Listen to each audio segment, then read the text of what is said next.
This is Talk is Sheep, the official podcast of the Wild Sheep Society BC, brought to you by Sitka Gear. Come along as we bring conversations that matter to you into the high alpine. This episode is sponsored by our conservation partner, Precision Optics. Thank you Sitka Gear and Precision Optics for investing in healthy wildlife and sustainable ecosystems. How's it going, buddy? Good, you? I can't complain. I'm a little stiff, a little sore, a little bit worse for wear, and a little bit short of my sleep. But other than that, I'm freaking awesome, man. Yeah, you went out and put in some work, did you? Yeah, so got. I think some of the listeners that have been on the podcast, I got drawn for Dall sheep, me and another guy in Region 6. Hard to believe, I know, that you'd find Dall sheep in Region 6. And northwest part of British Columbia. And really lucky to get the draw. We got the draw 10 years ago. And just shithouse luck, to be frank. But I'll take luck over good any day. And so we've been planning that since we got the draws and in the springtime there. And just it was awesome. So we were really fortunate. My partner and I, 10 years ago, we doubled on Dall sheep on the morning on our of the opening morning of the Dall sheep hunt, and was super pumped for this trip. So awesome. Now, did you stick to a training program before this, prior to the hunt, or did you? Do I look like I'm on a training program, Greg? Yeah, you're shredded right now, from what I can see. I'm on my training program. Yeah, there's the comment, and so I took the occasion, since I was casting with my good buddy Rensmag, I pulled out some Chadwick. So we should be drinking the Dall sheep or whatever the heck it is. But since we don't have our Dall brand out yet, I sort of had to bend the rules and go with the Chadwick. But it is thin horn, so. Yeah, I settled for a California Common from Trench Brewing with the big horn on it, since we haven't ran Dall with that either. So nice. So I guess we probably should do a Dall sheep run now. So I think we should go Dall across the board here. I don't know. It seems fitting.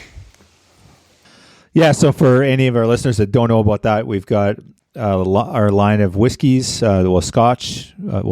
Actually, they're not Scotch, are they? They're whiskeys. Yeah. And so we did the Blue Bunch, which was to mirror the California Bighorn, and that was a bourbon-style whiskey. And then Chadwick was a single malt. And then we've done the beers. We've done 2 beers now, is it? Yep. Yeah, we've done Stones and we've done Bighorn with Trench. So we're due for some new stuff. Mm-hmm. Yeah. So training program.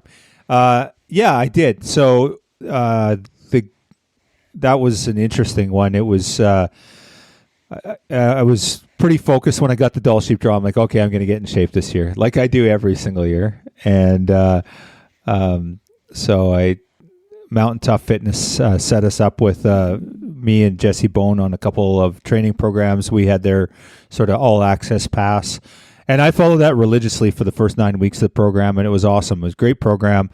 But then, life throws you the curveball, and I sort of fell off the wagon on the last half of the program.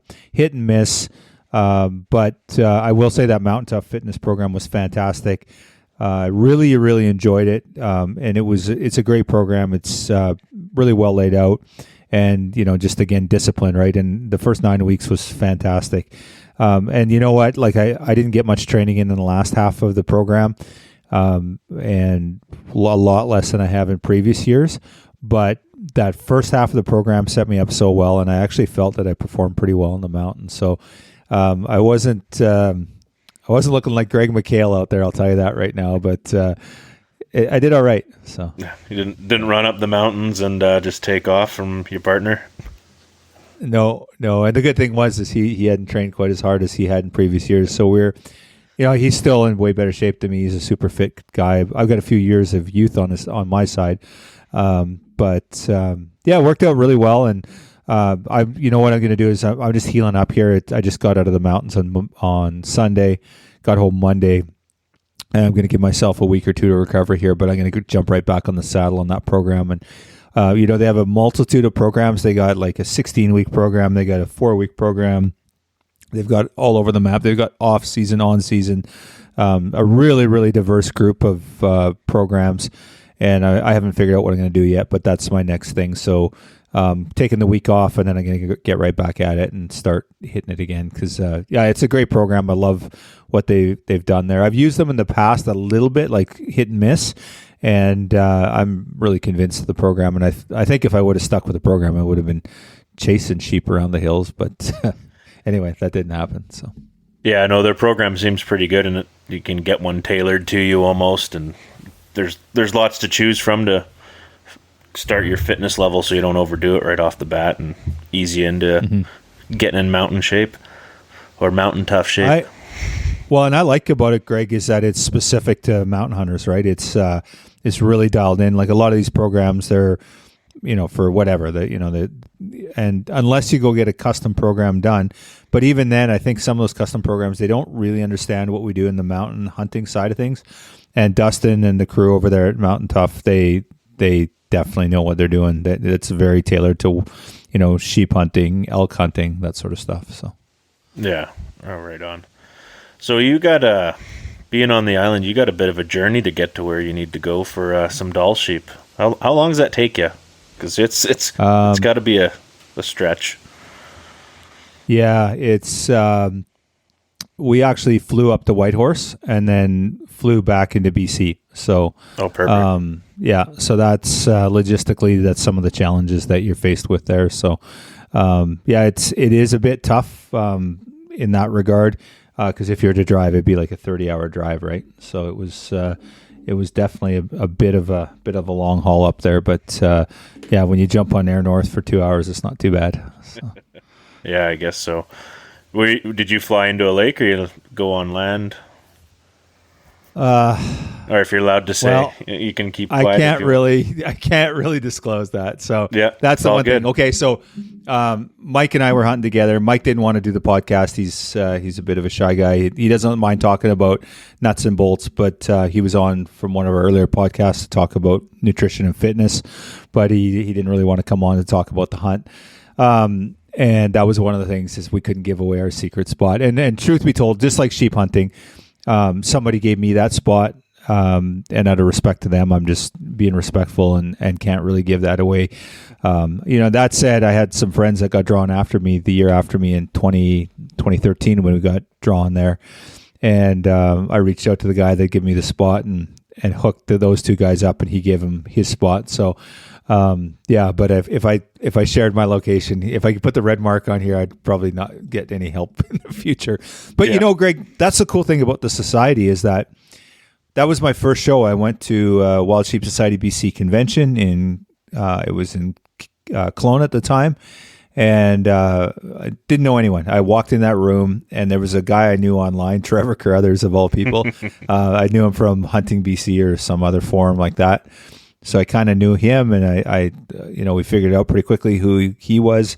And then he heard I got drawn for Dall sheep, and he introduced me to a friend of his. And literally we sat down, and half an hour later he drew an X on the map. He literally did. So that's one of the cool things about the society, is it is a bit of a sort of a fraternity of guys and gals that really look after one another and try and support each other and do what they can to be successful out there, and also mentor and give people good guidance on looking after the resource too, right?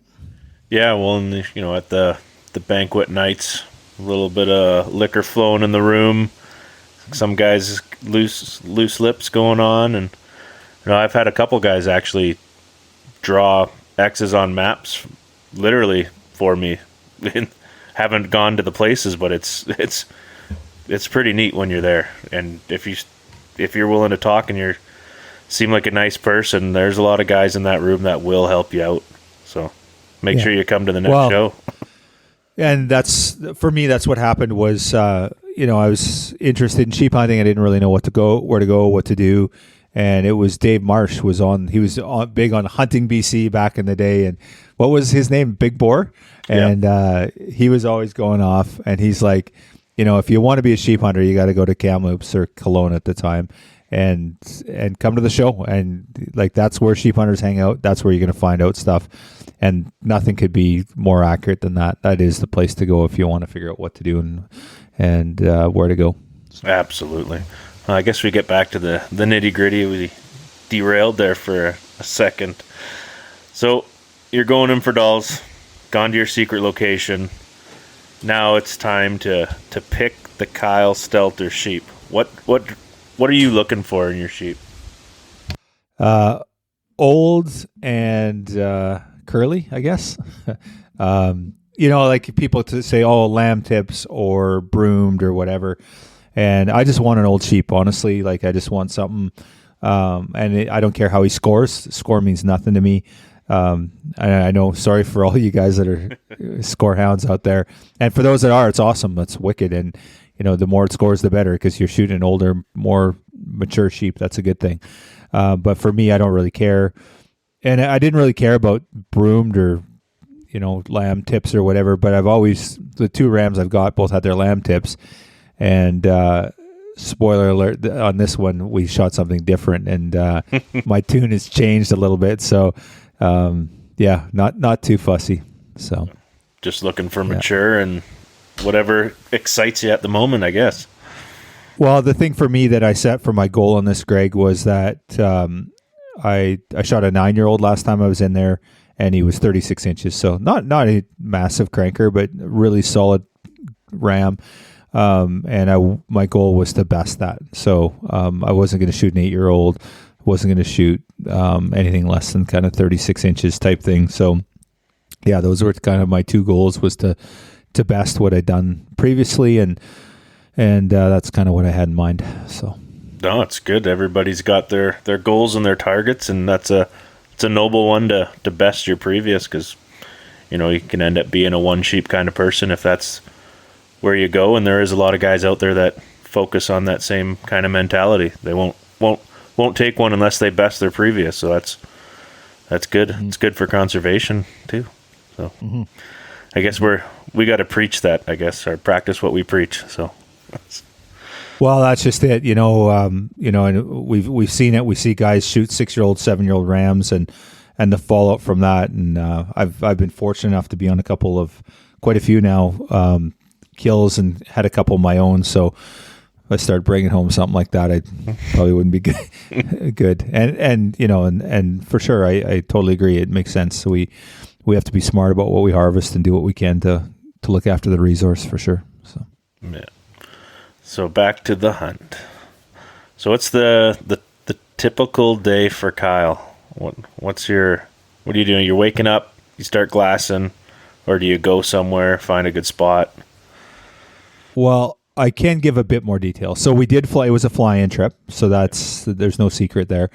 And the thing is you land down low. You like we're landing on at the water. So you gotta get up on the mountain. So we kind of hung out down by the water for the first couple of days. So we got in really early. We got in on the 29th. So we had 3 days to burn. Well, 2 days to burn before the opener. And we're just glassing and trying to figure out where the rams were. And got in, I think, around, it was probably about 2:00.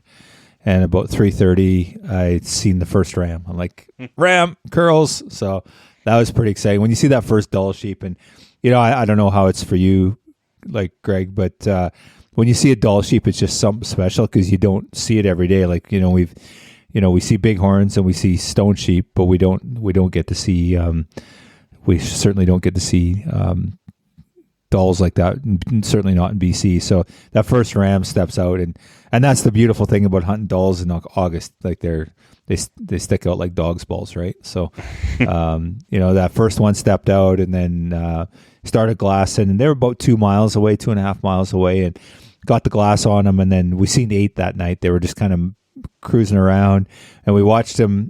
They were on this bench, and then they fed out, and they were eating, and then they fed over to the backside, over the ridge, and off they went. So we're like, that was a great start, day one, and we're already on 8 sheep. So all rams. It was a bachelor herd. And then they kind of fed off probably around 8-9 o'clock at night, and got up early in the morning, first light. Got up at 4:30, stepped outside. Nope, went back to bed because it was still, you couldn't see across the water.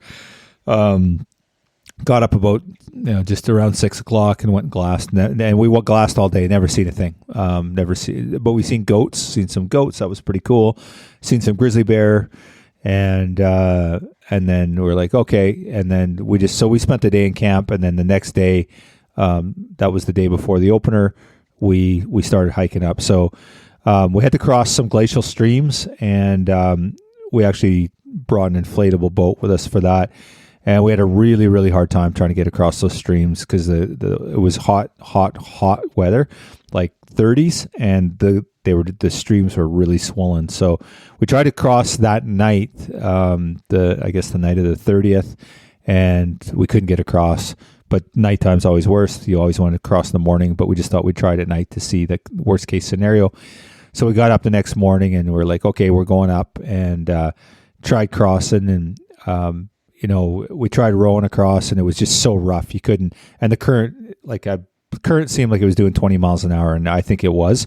A water guy would probably say I'm full of BS, but it was fast, and you couldn't row across it. You just get into the current. It got choppy, and then it would just take you down river, and it was just like. So eventually, I had my Crocs and my poles, and I was able to do it I tried about 15 different spots. Finally found the sweet spot and got across, and then we just used ropes back and forth to get across. So got across that. It took about 2 hours because it just took forever to get. And there was all these different braids and trying to get across.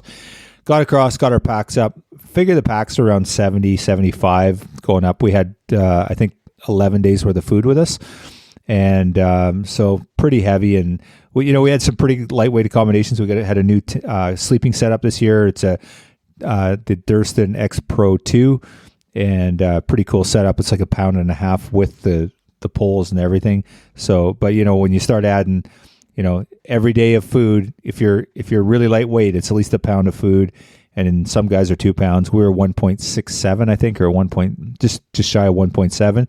So, do the math. 1.7 times 12, we were 20 pounds of food there alone. And then, so it was heavy enough, and got across, and then we're like, okay. And we figured we could get to the top in one fell swoop. And it was so hot and so intense. Again, high 30s or mid 30s. It wasn't high 30s, 32, 33, 30. At times it was 35. Mike's got a temperature thing on his watch. If you take it off, it'll give you an accurate reading, and it was 35 a couple times. And just plodding, and then it gets. That's the one thing about that Region 6 area. It's just a lot of it's pretty steep. It's kind of up and down, and so we're climbing in the middle of the day in that intense heat, and so we, it took us longer. We figured 30 minutes to cross the streams. It took us over 2 hours, and then of course you deal with your boat and all that sort of stuff, and we just hiked all day, and finally at 9 o'clock at night, I was just done. I was like, I just said, I'm finished. That's it. This is as far as we're going to go. So we're on a bench about 3/4 of the way. Well, we're 80% to the top. We're just the last bit to go. And it's just like it's a 20-degree grade. And I set up the new Durston, and it's not meant for uneven territory. It was literally one night. It's a 2-man, right? I look down, and Mike's just piled up in a ball in the corner at the bottom of the tent because everything just slid down. It's interesting. We both run Xtherm. I've got an Xtherm Pro from Neo, a Neo Air Light, and mine's 11 years old. I bought it 10 years ago it'll be 11 years this year. I bought it 10 years ago for my Dall sheep hunt back then. And it's got this really adhesive bottom, and it sticks really well. So I was on a pretty good slope, but the mattress stayed there. And Mike had bought a brand new one this year, and there's no adhesive, and he just skidded right down. He was piled up right in the corner. It was pretty funny. So wasn't the best sleep, but and then up at first light the next morning, and didn't even really have any breakfast. A couple protein bars, and packed our gear up, and we're up on top. We topped out around, I don't know, it was 1, 2 o'clock in the afternoon by the time we got to the top, and got camp set up. And then we kind of went to our secret honey hole where we'd gotten our 2 sheep 10 years ago. And that's kind of where they fed that direction. And of course, the sheep gods were good to us 10 years ago, so why not go back to where you were? So we waded up into that area where we'd been before, and it's a big kind of plateau-like area, but a big valley with really sheepy terrain. And we get up there, and it's the weather's not great. It's kind of stormy, a little bit of fog, a little bit of rain, just kind of typical mountain weather, changing by the minute. But it's certainly not a sunny day at that point. Thunderstorms were rolling in and that sort of stuff. And so we're like, well, we better get off the middle of the plateau. So we kind of went off to the south side of it and found a spot and hunkered down. And right away, Mike goes, rams. And I'm like, yeah, right. And there was 14 rams bedded across the valley. I think he ranged them about 1,200 yards, 1,300 yards, somewhere in there. My rangefinders won't go that far, but his do, and I think he's going out to 1,200, and they were just beyond that. So we got a good look, and he's looking, and he's like, oh yeah, and we're both glassing, but he's got the spotter, and he's like, oh my God, there's a cranker in there. And the words you want to hear, right? And he goes, yeah, there's a no-brainer in there. He goes, it's just... And then so we watched him, and 14 bedded down, and this obviously the same group from the previous night, the 8, and then they obviously, got together with another band of 6, and there were 14 bedded there, and they were just hanging out and just, doing nothing and just waiting for the right moment. And then all of a sudden, we watched them for about half an hour. Now, there were 3 or 4 in there that were good rams as well, beyond that one. So there was lots of young guys, like there was 3 or 4-year-olds, a few 7-year-olds, sub-legal anyway, 6, 7-year-olds. And then there was a couple really, really good rams in there, but the one that just he stood out, like body wise, everything. I looked at him through the binos or the spotter as well, and he was just clearly past the nose. He didn't have to count rings. He didn't have to do anything. Had good mass. He was broomed, and we're just like, wow, that's a great ram. So, go ahead. I was going to say, who decides to shoot? You guys flip a coin, or you spot it, it's yours kind of deal? Well, we still hadn't decided that. So, but the one thing about it is we're both pretty selfless, and we kind of have a rule: if you spot it, it's your ram to refuse. Now, Mike's killed quite a few rams, so I'm kind of, he's a bit better at spotting. He's got more experience than I do, or better eyes, or he's just more talented. One of the 3, or all, but. So anyway, at this point, we hadn't even discussed it, but we've never had an issue before. But the go-to rule is if you spot it, it's your ram. You have the right of first refusal. And unless, like, at the start of it, we establish it, no, the next ram's yours. And we've done that a few times. Mike's killed 2 stone sheep in a row. And so, like, if we were on a stone sheep hunt, I'm sure I would have been up. We didn't discuss it because we weren't hunting stone sheep. But we both got Dall sheep last time around, and we hadn't really discussed it.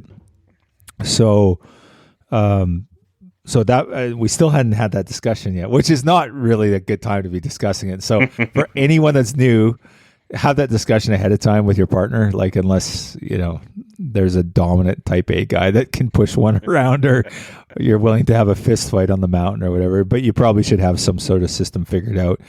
But we're pretty chill about it, and that's kind of our go-to rule anyway. So we're sitting there glassing them, and then there's been quite a bit of thunder activity, and then this massive cell rolls through, and it just goes 0-0. So we got our rain gear on, we're hunkered down, and it's just like bordering on heavy rain, moderate to heavy rain, but just the cell, right, just passing through. Yeah, and it seemed to be there 2 minutes, but it was probably there for 10. It seemed to go by pretty quick, and all of a sudden it passes and clears out, and there's rams 300 yards from us. Like they fed down, and it's incredible, man. It's insane. They were 1,100 yards away, 1,200 yards, whatever it was, 13, whatever I said, and the shower comes in, and then all of a sudden they're like 300 yards from me. Like they just covered 1,000 yards in like minutes.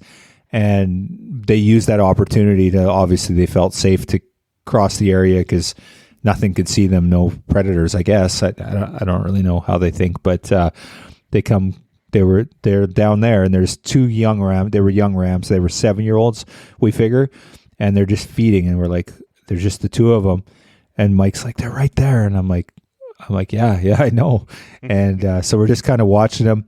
And then all of a sudden, and I'm kind of hiding back, like he's got the spotter and stuff. And then the big guy walks out. And usually the big guy is the last guy to walk out, right? Like, or, you're kind of waiting on him. But he walked out, which was not good for him. And cruises out, and Mike's like, he's out. And I'm like, dude, you better take him. And he goes, no. He goes, you take him. And I said, no, you spot him. He's your ram. And he's like, okay. It didn't take a lot of convincing, I'll be honest with you. Yeah. But he did offer it. So, so we arrange him. And he goes, okay, well, let's wait, because there was 14, and I'm pretty sure there was 2 or 3. Well, I know there was a couple other legal ones in there, but they were young, like they were 8. But I think there was some bigger ones than that in there. So we're like, let's just chill out, see if the other ones come out. So we sat there. Mike was holding on him. He was all set up. We had him ranged. We ranged him at 350. He was all set up. Got him. He has his turret all set up. He's got a really good setup. Really comfortable with it. He's shooting Fierce with a VX6 on it, Leopold, and it's 7 mil, and just really good setup. We've been to the range, went to the range about a month ago, and the thing was just like, we're shooting 500 yards, and we were shooting 2-3-inch groups at 500. So he was feeling really confident. He had a great rest, and he's okay, I'm just going to wait. And then he started feeding away from us, right? And I'm like, okay, he's at 360. And then we're looking, and there's kind of a ridge right there. And then the other 2 were kind of screwing around, and I'm like, dude, I'd hate to blow this trying to be selfish and waiting for those others to come. Because truth be told, we don't even know if there's a shooter in there for sure. Like we had a look, we think there was a shooter in there, but we're like, geez, I said, dude, I don't think we should screw around. I think you should take him. He was like, okay, I'm going to. So I'm sitting there watching, got the binos up, and you can hear the whoop. He hit the sheep clearly, and the sheep just stands there, and he takes like 2 steps and doesn't really do anything, and then he turns 90 degrees directly away from us. So all we see is a white ass and horns. And Mike's sitting there pretty patient. He's got another one racked, and we're sitting there hanging out, and he's waiting, and I can see his legs starting to shake, and he's like, I'm afraid he's going to run. And I'm like, sure, give him another one. And he shoots again, and he just drops like a sack of hammers. And we're just like, wow. And he was a good ram. Like I'd only looked at him really well through the binos, and you could just see well past the nose, and like heavy broomed, and just a beautiful ram. So high-fived, and then we're like, well, let's just sit here and wait and see what comes out, right? So those 2 rams that were with them, they just hung out, and they just kept eating, and they were kind of looking at their buddy going, hey buddy, like, why are you laying there? Like, that's kind of a weird position. But they just sat there and fed. And so we sat there for over an hour, and kind of waited for those, the 14 rams to come out, and eventually 8 of them did. So the original, I guess 8 that were maybe seen or whatever, but the other 6, they never did come out. So finally we started to get dark, and like I said, we waited over an hour, and I just said to Mike, I said, screw it, bud, let's just go down and get them. Like, I want to get some field pictures while it's still daylight, and get them processed and everything. And so we ambled down and picked up an absolute slob of he's beautiful. We roughed him. I think he's 11. He's got there's a age line in there. There's a growth ring in there that he might be 12. My years and years of listening to Bill Jex, I'm going to call it 11. I think there's a falsie in there, but he could have had a really soft year. Like, it's interesting because it's quite short, and you're like, well, it looks false, but it also goes all the way through the horn. It's not just like on the on that inside face. or outside face. It's it's through the back of it and everything. So he could be 12, but he's solid 11. Probably 2 inches past the nose, even though he's broomed significantly. So if he wasn't broomed, it'd be insane what he'd look like with lamb tips. And he's just got really good mass. I roughed him in camp. I took a piece of string and I used my hiking pole and I measured it out, and I was trying to figure out, and I was like, holy shit, I think he's 39. But I think I stretched the tape a little too much, and we got him back to civilization, and he was just shy of 38. But just that the deciding feature on him is his mass and the fact he's broomed. Just a beautiful, beautiful old ram. And crazy enough, like his teeth were perfect. Like you'd think a 12-year-old or 11, 12-year-old ram like that. But his incisors were intact. His molars were perfect. Everything was perfect. Like I've never seen, like if that was a Region 7 ram, that age, there'd be not much left for teeth, I don't think. So, that's impressive. Yeah, pretty cool. So there were some high fives at that point, I'll tell you.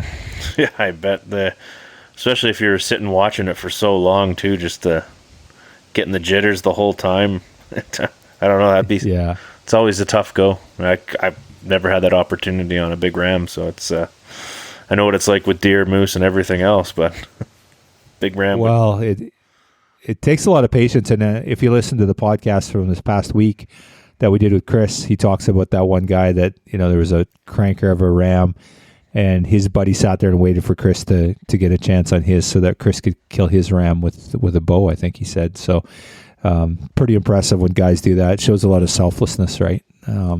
Because you just want to get that thing on the ground, and to sit there and wait that long is pretty impressive. So yeah, those are those hunting partners you don't give up. They're few and far between. Yeah. So yeah, you'll hold on to them. Yeah, absolutely. That's for sure. Right on. Yeah. So now the work begins. The real work. Oh, buddy. It was a long night. Still hot? Yeah, it was still hot. Like the outside, you like to touch. Like if you touched him, and like usually when you walk up to an animal, it's it's piping hot, and it wasn't like that. But we're skinning them and caping them, and we didn't cape them, but taking the cape off and just processing them. And yeah, he was still hot when we were cutting into him and stuff like that. But it was a long, bloody night. It was we worked late. I think we finished processing them around 1:30, 2 o'clock. And of course, like those days are 35-degree days, right? So you can't, you're going to lose that meat if you don't do something. So we ended up, there was really heavy snowpack. It's all glacier stuff. Like there's glaciers below us, right? And so we went and found some snowpack and, dug 2 feet down and buried all the meat and the hide, the cape in there as well. And so I think we finished up around 1:30, got everything buried around 2, and got to back camp around 2:30, and then crawled into the tent around 3, and without any meal or anything like that. So it was definitely it was one for the books, and pretty exciting for sure. It's a long day with no food in your system too. I bet you the next morning was a little rough for you boys. Yeah, well, I'm still just shattered. Like that's the one thing, is it when you do these late season hunts or early season hunts way up north, the days are so bloody long, right? Like the sun's coming up at 5 and it's going down at 10, so you've literally got 17 hours of hunting, right? So that's 7 hours of sleeping, and that's if you're not eating after dark or eating before you go in the morning before the sun comes up. So it makes for some pretty long days. So I was pretty knackered by the end of it. So did you guys have access to water up top, or was it just what you brought in your bags from the bottom? Yeah, no, we did, thankfully, because then that would have been a different animal. And there was that was one of the things, is as soon as we got up on top, we wanted to set up close to a stream, and we found a beautiful spot to set up camp. We dropped our bags, and Mike was going to talk to a man about a horse, and I was going to go look for water, and I walked about 50 feet and I could hear water running, and I'm like, oh shit, yeah, nice. And so we had water like 200 yards from camp, and it was like a really nice mountain stream. And we we tried to stereo pen it, but in the end we just gave up because it was it was running pretty solid. Like unless something had, a sheep had taken a crap or a bear taken a crap in it, you were going to be fine, right? So it was a pretty fast running little stream, and so it was perfect. It was beautiful. So you didn't have to go swimming and bury your face in the water after the 35-degree weather, dealing with the sheep, top of the mountain, fully exposed. Yeah, in grizzly country, like there was literally a grizzly right there where we came up. Like when we're coming up, we're like, the grizz walks over the ridge, and we're like, I think that's where we want to set up camp, and we did set up camp there. But, it's crazy. We've been up there now twice. I've hunted grizz up there too. I did a spring grizz hunt there in 16, I think it was, 2016, maybe. In the same area? Somewhere there. In the same zone anyway. Yeah. But obviously not up on the mountain like that. The grizz are just super respectful. They don't want anything to do with you. Like we've never had any issue with bears, period. And we've seen a lot of bears, and we've seen a ton of bear sign. Like every day you'll get up and you'll go to where you go to the bathroom or go to get some water, and there'll be bear tracks over top of your tracks, but you'll never see them. And daily, like it's without fail. So they're there, but you never see them. And, we had Mike's sheep was in camp. We kept that meat in that glacier, like in that snow, and it was all fine. It was all like never got touched by a predator ever at all. And the carcass, even we kept an eye on the carcass, and I don't think anything touched it the whole time we were up there. I think we hunted for another 3 or 4 days afterwards, and nothing touched the carcass. But I think, Greg, the issue is the non-issue is there's just so much abundance of berries and fruit and stuff that they're really well fed, right? And it's a really dense veggie area. Like there's tons of grass. Like I said, that Mike's sheep was 11, 12 years old and had perfect teeth. And, like in Region 7, they'd be gnawing in the sand trying to get that last little piece of nutrient. Absolutely. And in Region 6, there's just so much abundance of grass and stuff. So they do really well. And I think the grizzly bears are the same. They don't need to eat humans or sheep meat because they've got all kinds of berries and everything that's easy to get, and probably fish when they come through too, right? So yeah, I know, and I've noticed that as well. Like hunting Region 7, and you shoot a moose, and you check out the carcass the next day, and there's nothing. Like there's zero. The grizzlies were there, wolves have ran through, the fishers, the wolverines, the martens, everything's had their fair share. But then in 6, like we've had a few successful hunts for moose and caribou up there, and like you're saying, that not much is touching the carcass while there's people around, it seems. Anyways, it's a different. Mm-hmm. They act different, I've noticed. Mm-hmm. Yeah, it's that's the one thing I noticed up there is that the grizzlies didn't seem to bother, the sheep, and of course, how often do you see that anyway? And there was no sign of wolf. There was not a single sign of wolf in where we hunted. Never seen a single track. Never heard howling. Never seen. I would almost say there's no wolves there, but I'm not going to say that. But there's certainly not enough. Yeah, there's not an abundance of wolves where we were hunting anyway. It just wasn't a prevalence of it. So, yeah. Right on. So you spent the next few days after dealing with that one searching for one of your own. Were you seeing much sheep after that? Yeah, crazy. Like we thought, well, that valley's done. Like that drainage is gone, right? Like that. We walked around there. Eventually we had to walk up and get the sheep did see us. Like it was starting to get dark, but they seen us, so they kind of took off. But they didn't. I think it's such a low pressure area. There's not a lot of hunting there that they're just not alarmed by people. So, I thought, well, we're not going to see any more sheep in that drainage. Well, we've seen sheep there every single day, and lots of them. Like we seen a band of 9 the next day. So we went back up the next morning just to check on Mike's. First of all, we want to glass and see if there was anything in there, because there's those 6 rams, and I think in those 6 rams, there was probably a couple of bigger rams in there. The smaller group of 8, I think there was an 8-year-old in there.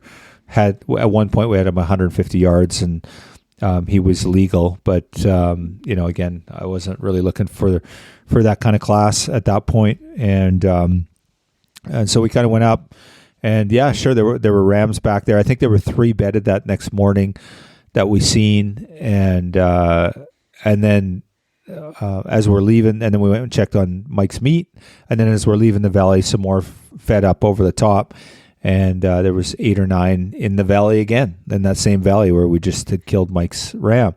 So we hiked up in behind him up onto a ridge line, and we were trying to get over to another drainage, and we were going to go up, you either had to go way down or you had to stay up high, and it was pretty easy going up. So we climb up high, and we're hiking along right on the ridge line, like not right on the ridge line, obviously not skylining. We were kind of just on the inside of the bowl, I guess.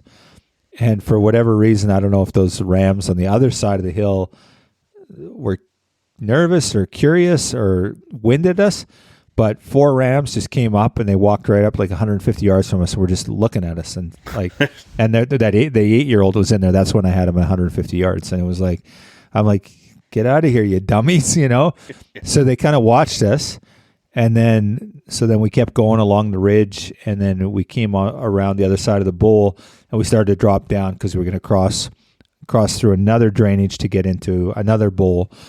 And as we were dropping down, they came again, and those 4 rams came and followed us, and they followed us down right into that bowl where the drainage where we were going to cross to that other bowl, and they bedded there, and they just hung out there. And so we dropped down there and dropped down 2,000 feet of elevation to try and cross this drainage. And there was a pretty serious river, and it had a glacier on it.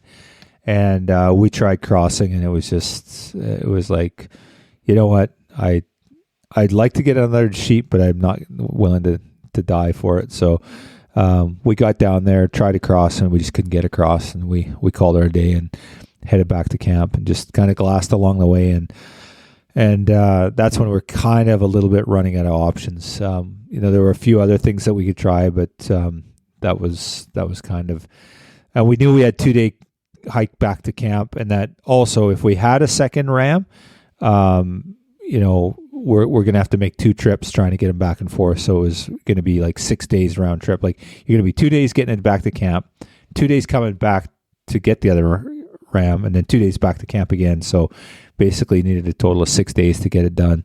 And we were sort of losing the energy at that point. So yeah, we hunted up there a little bit more, spent the rest of that day. I think we got up the next morning, glassed, and then we decided to pull the pin and head back to camp. We couldn't go really early in the morning. It was so steep coming down that the morning dew, if it was any wet at all, your legs would slip right out from underneath you. And we figure we're probably 100 pounds coming back. We each had about 100 pounds, so there's probably about 40 to 45 pounds of meat. Oh, so I got to back up. So remember I talked about Mike shooting the ram, right? And he turned like straight away from us, and he shot again. Yeah. Dude, you're not going to and listeners, you don't have to believe this, and I wouldn't believe it, but he shot, and he said all he had was his backside, right? There was nothing else to shoot at. And all he could think about was losing this ram. And so he shot, and literally it was within a quarter of an inch of the middle of his ass. It was just a little bit off, and it went up all through his, like below his spine, and it went into his head and broke his jaw. It never came out the head. It's stuck in his skull. So we skinned him out and processed them, and there was not an ounce of meat lost. We didn't lose an ounce of meat, and he shot him through the ass. What are the chances of that? I very slim. It's unbelievable. We took all the meat. We got every piece of meat. I don't think we lost anything. There might have been a little bit on the one hind quarter, where it was, how it gets bloodshot, and we just trimmed a little bit of it, but it didn't shoot it. It was incredible. I've never seen anything like it in my life. Yeah, that's what do they call that? The good old Texas heart shot. The Texas heart shot. It was, and Mike's like, I hate that shot, but he's like, all I could think about was him running over that ridge and dropping off and like down into a glacier or something where we couldn't recover him, and he thought for sure there was going to be some meat loss, and so on the way out, I was kind of cursing him for being so bloody accurate because the packs were bloody heavy. But Did he? No, we were super happy. You guys take the hideout, or is just Euro? So Mike's got, what does he have? I think he's got 2 other Dalls that he's killed. He did a guided hunt in the Yukon actually with Dixon Outfitters. That was his first Dall sheep, and shot a nice 8-year-old with Dixon. He was hunting with Dave Dixon, the owner of the outfit. Dave's a legend, obviously, as many people know, and so they actually got on a giant, but they couldn't get him killed. So they ended up shooting a nice 8-year-old. And so Mike did he did a shoulder mount on that one. And then the last one we did was a beautiful ram. He shot a gorgeous ram last time we were up there 10 years ago, 38 inches, and nice heavy lamb tips on that one. And did a nice pedestal mount. So he's like, I don't really want to do another mount. Like he goes, I think I'm just going to Euro it. And what happened was he found a Trapper Nelson online, like on Craigslist or something. So he bought the Trapper Nelson. So he's going to do the old, packer thing. He's going to get the Hudson's Bay blanket and do so he's like, he said, so he's going to donate the cape to the society. So we fleshed him out, or we skinned him out. So we took it for a shoulder mount, and we're going to bring it back, and then we'll probably see that on live auction this winter, or some sort of auction this winter, because he's going to donate it to the society. And so that's kind of cool, because I carried the bloody thing off the mountain and fleshed it and everything. So it's comes with a lot of TLC and a lot of love to get that back here, right? And I was half thinking about doing a replica and then mounting, like using the cape and mounting it myself. And then I'm like, something feels right. It's not your sheep, right? You just, even though you were there for every part of it, Mike said, shoot it. You feel like it's your sheep, but it's not your sheep. So it's like, I'm like, no, I'm not going to do that. So Mike's going to donate that back to the society. So we just need to, got to figure out, maybe talk to Darcy East there and see if Darcy can tan it up for us, and we'll bring it and see if we can raise some money for conservation. So. Well, now that he's been called out on a podcast, he's going to have to. He that was the first thing he said. I'm probably not going to do a mount, and he goes, if I don't, I'm definitely donating to the society for sure. So, yeah, fantastic. So, it's got a little bit of Stelter sweat in there, so it should, high value item. Yeah, sweat and tears, buddy. There were tears too. Don't get me wrong. Happy tears, sad tears, tired tears. Tired tears for sure. I'll tell you that right now. Holy crap. So, yeah, awesome. We figure we were probably 100 pounds, and it was just absolutely treacherous coming off that mountain. Like you're literally hanging on to, alder and buckbrush as you're coming down. And like I use, do you use poles when you're sheep hunting? Yeah, I got poles. Yeah, and those things were invaluable. Like, and there's like in that thick shit, about 10% of the time you're like, oh, I hate poles, but 90% of the time you're like, thank God I've got poles. And coming down, there was times where like you got in the wrist strap and you're just grabbing from like alder to buckbrush and then there's times that Mike said the one time he fell and he was like, he just started going and he's like, there's one barrel roll, there's two barrel rolls. He just started counting them and laughing, going, whatever, like I may die, I may break something, I have no control. It's gone. Like, so it doesn't really matter, right? Just got to ride it out and hope for the best. Yeah, for sure. And, when we thought that hike down was going to be the worst, but it wasn't. It got worse after that. So, yeah.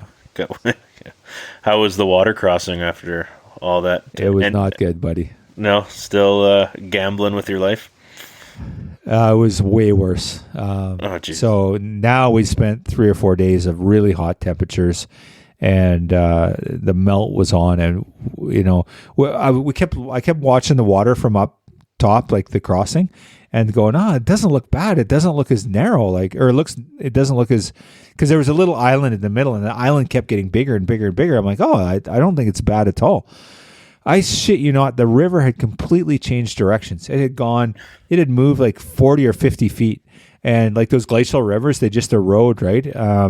And it just like, and it had changed from when we were there from 10 years ago. That made sense. So of course, over 10 years, and I know like over months or over years, certainly it's going to change.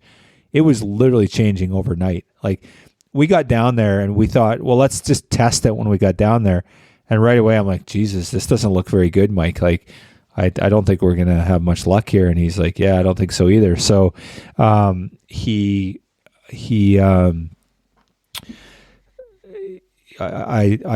just started dipping my toe in, and there was just no way. Like, it was just so fast. Like, and immediately you put your pole in, and you couldn't even get your pole stuck in the water. It was just like the water was taking it.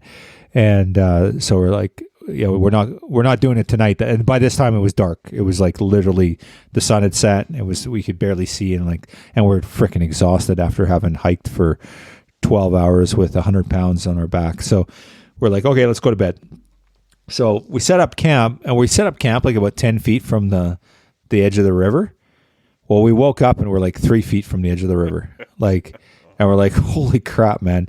And we're just freezing. Like you don't, well, I didn't realize, and I'm an idiot, and people can call me out for this, but I just didn't realize how much colder it was being that close to the water. Like, we camped like 100 feet from the water before, and 100 feet versus 10 feet is a big difference. I can tell you that right now. It was just so cold that night.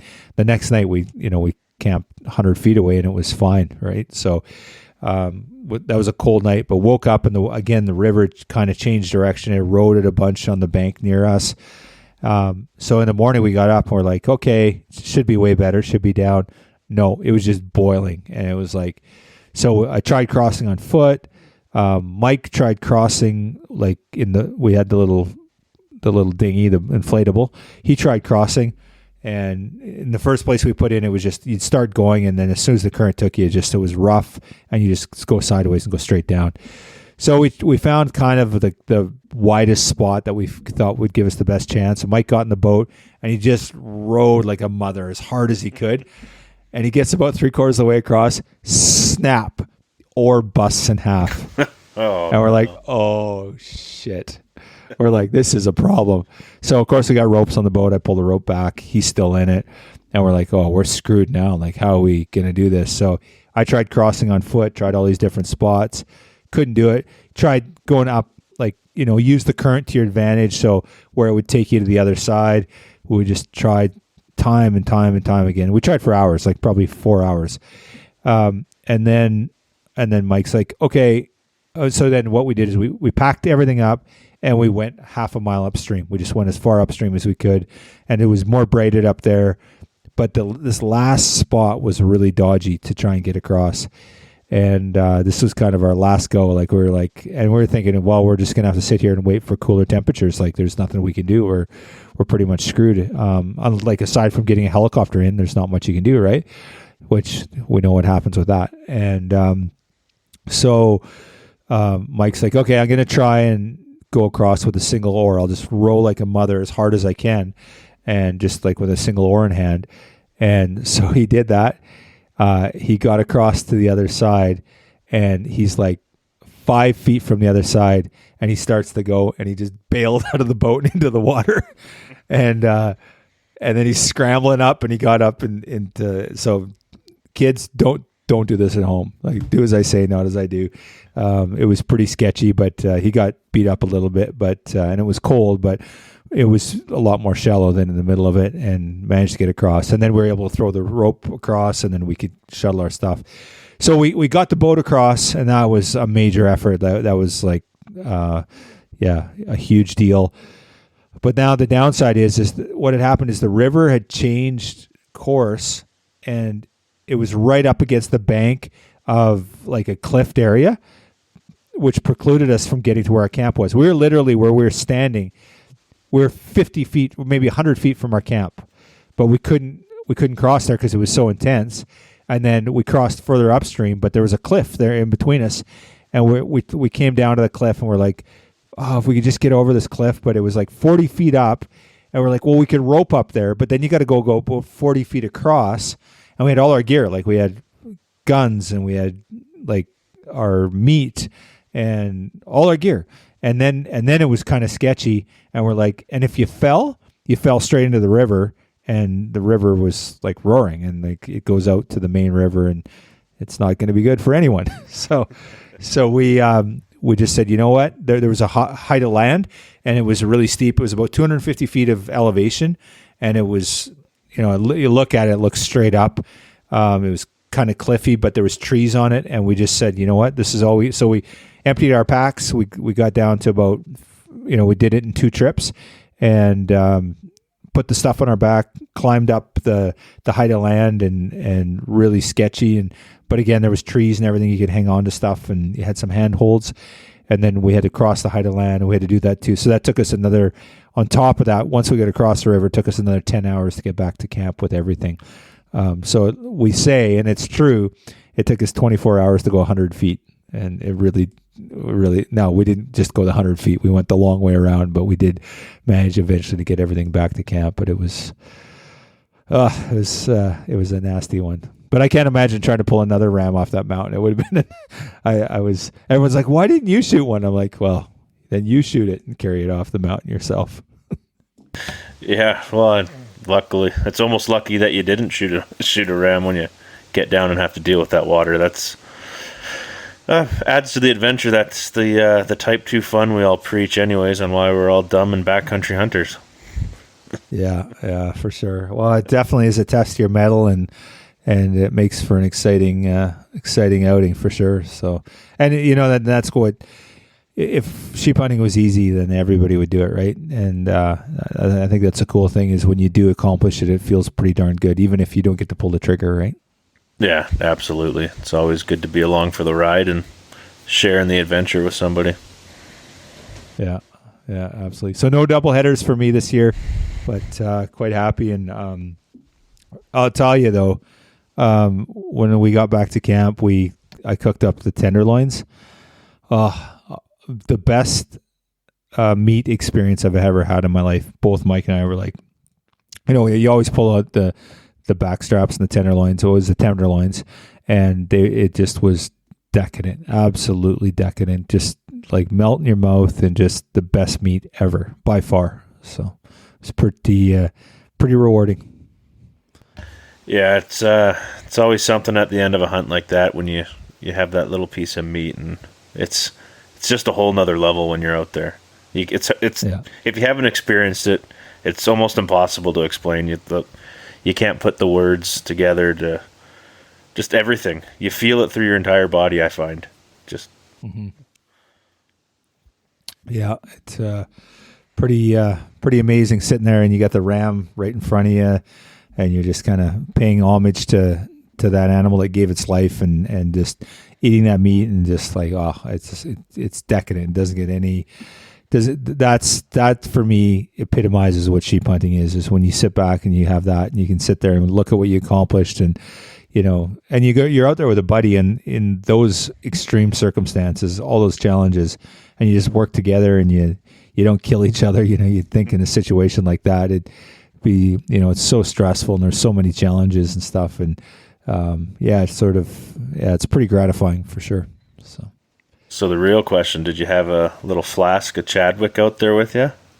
No, that's the one thing I've never done, is I've never taken, I have taken booze with me.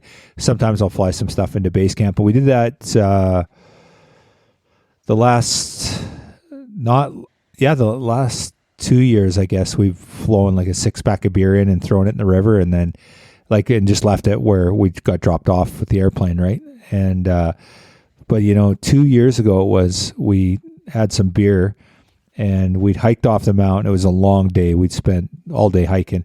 Got back to camp, and we both cracked a beer, and we had a couple sips, and we're like, didn't even enjoy it. Like, I think we poured our beer out and went to bed. We were just so bloody exhausted, and then we had a morning pickup, right? So that's fair. Yeah. So you waited until you got to Watson. Yeah, exactly. But that's the one thing, is with those inReaches, they are a lifesaver, because of course, we messaged that we were going to come out a little bit earlier. We came home a few days early, said pick us up on this date.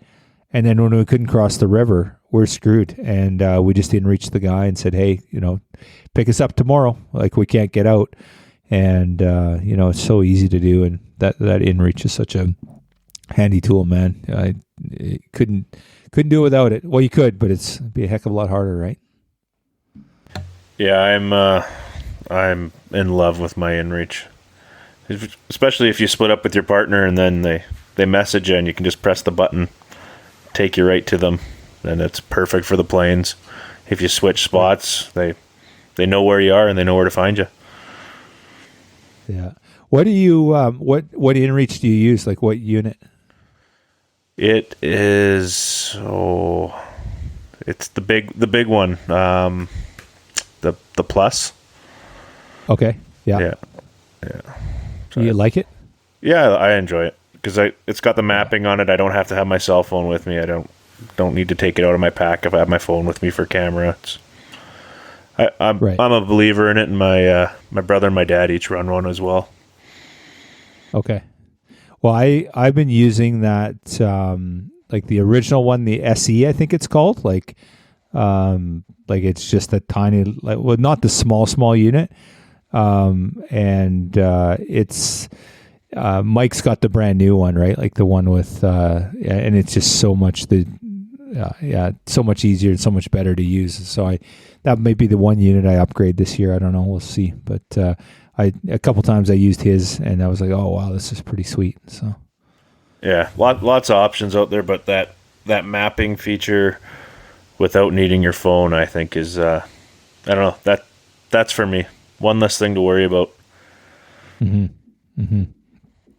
Well, I brought my phone because I keep my maps on it. Like, I got Fat Maps on there, I got Onyx on there, and then of course halfway up the mountain, I pull my stuff out for whatever reason to check on. I check my phone and it's on, and it's like at 30%. Like, great, yeah, that's a handy thing to have. So, carried that brick around for 10 days and didn't need to, or 8 days. So.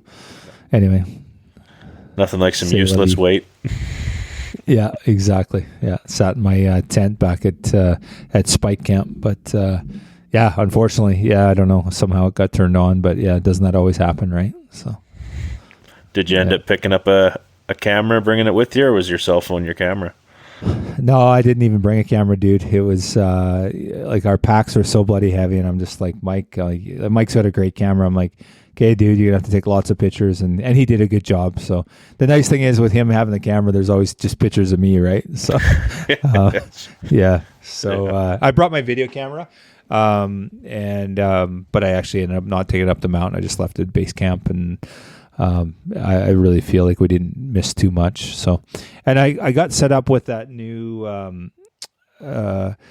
what do you call those mounts that you put on your spotting scope that you can take, like digiscoping? The mag view, or the mag view? Yeah, phone. Exactly. So Corey picked me up a mag view, Corey Green, and I was like, oh yeah, I'm going to use it. And I kind of was playing with it and get acquainted with it, but I never ended up using it. I just it's one of those things you get on sheep, and then you're like, oh, he's legal, and then you're like shooting, right? So yeah.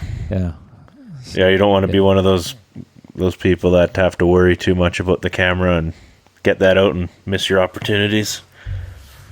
Well, I look at guys like Adam Foss and Jesse Bone and stuff. Those guys, like, you're waiting for the perfect shot to get the animal and the people, and that's just next level, man. Like, it's incredible that those guys can do that. It's just phenomenal.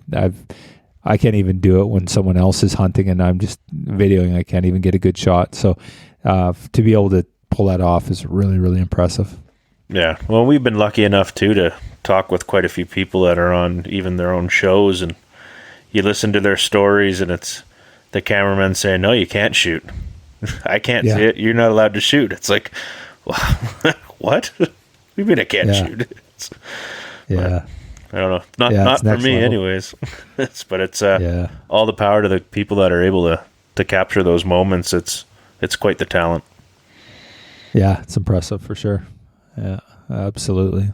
So there we go, buddy. We got what are we calling this one? I think a Monarch for a Monarch. Just I'm super happy for Mike. He works so hard, and he gives a lot for conservation. The society cares deeply about these animals, and got a lot of respect for that guy. And so cool to see him, get a sheep like that. It's pretty darn exciting to be part of that and watch that all go down, and get the privilege of carrying that beast off the mountain with him. It's pretty exciting. So. Yeah, luckily you were there, firsthand experience, and were able to share the story with us as best you could. Yeah, for sure. We'll have to get him on next time. He's a pretty quiet guy and pretty modest. So, but I tell you, he was sure happy when we got that one back to camp. And yeah, me too. It's just it's pretty amazing, and to see 14 Dall sheep, like for anyone that I don't know. I know a lot of guys have seen it and done it, but when you see 14 Dall rams on the mountain like that, just that white majestic beast on the hill like that, and see so many of them, it's just like, it's breathtaking. It's all inspiring. It's just amazing. So don't see enough of that. It's pretty amazing when you get to see it. So. Yeah, right on. Envious. Maybe one day I'll get that draw. Yeah, for sure. So it's definitely a good time, and good. It's a good workout for sure. So. Well, I think that's a good note to end on there, buddy. And congratulations to you and Mike. It's not yours, awesome. It's yours. Yeah, exactly. Yeah, I can't take credit for it, but I'll pose with it and pretend it's mine. So perfect. No, pretty awesome. And I look forward to hearing some other stories out there. And I know there's some really nice stone sheep that have hit the ground already. I've seen some really, really good sheep down. So looks like it's there's some good sheep out there already. Pretty exciting for sure. So absolutely.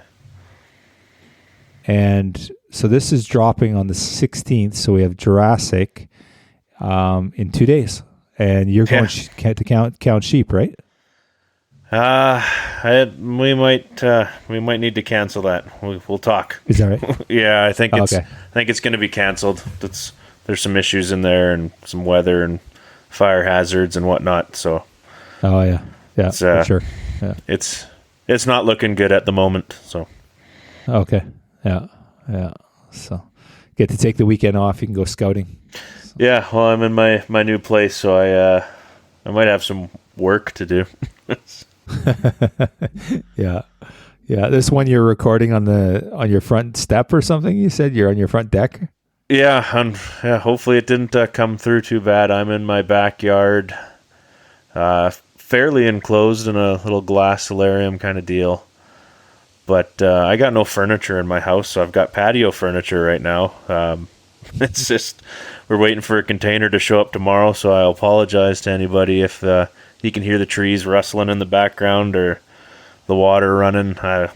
It's tough. The house is just one big echo box right now, and dogs running around. So the audio sounds pretty good, actually. You might have to record out there. I think being in Prince George in December, you might have a hard time recording outside, but yeah. They'll have to get the fire going and sit next to a roaring fire so everybody can listen to the crackle. Nice. What's the temperature in George right now? What was the high today? Oh, it was around 30 today. It's been... okay, that's a hot day. Yeah. I think, actually, today was probably high 20s. Yesterday was in the was 32 when I got in my truck anyways. Okay. When do you take off on your hunt? Your September? Yeah, we're in end of September. So going for the last couple weeks of September to go chase some caribou and hopefully connect some dots. I'm the only one going in that's shot one. So there's a few people that got odds. Hopefully they get on them. How many guys are going? 4 of us. There's going to be 4. Okay. Yeah. Nice. Yeah.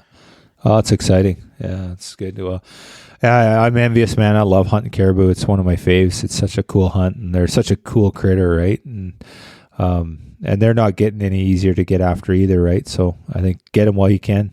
No, exactly. And there's a good population of stones in there where we are. The last time I went there, we seen a ton of sheep, but nothing legal. But there's been a couple pulled out of there since that I've seen that have some big crankers with their winter coats already starting. So, maybe we get lucky. That's awesome, man. Well, Can't wait to hear about it. And what are you doing for a training regime? Right now, nothing. I am wasting away. I haven't even just been packing, moving. Like, we just came up to Prince George last weekend, so moving a house and a family, starting a new job. It's, I guess you can say, yard work, cutting trees and packing trees right now, and trimming up the property and getting ready and packing furniture in and out of the house and up and down stairs. And Nice. Yeah. It's, I'm slacking. I'll be hopefully settled in the next couple weeks here, and I can start getting my legs underneath me. Getting out of the building the high rises. I can't just go up the stairs every day now. Yeah, no doubt, eh? Yeah. So. Yeah, for sure. Awesome, buddy. Well, totally stoked about your hunt. And for our listeners, thanks for tuning in. And hopefully you had a couple laughs at my expense. Sounds good. Enjoy it.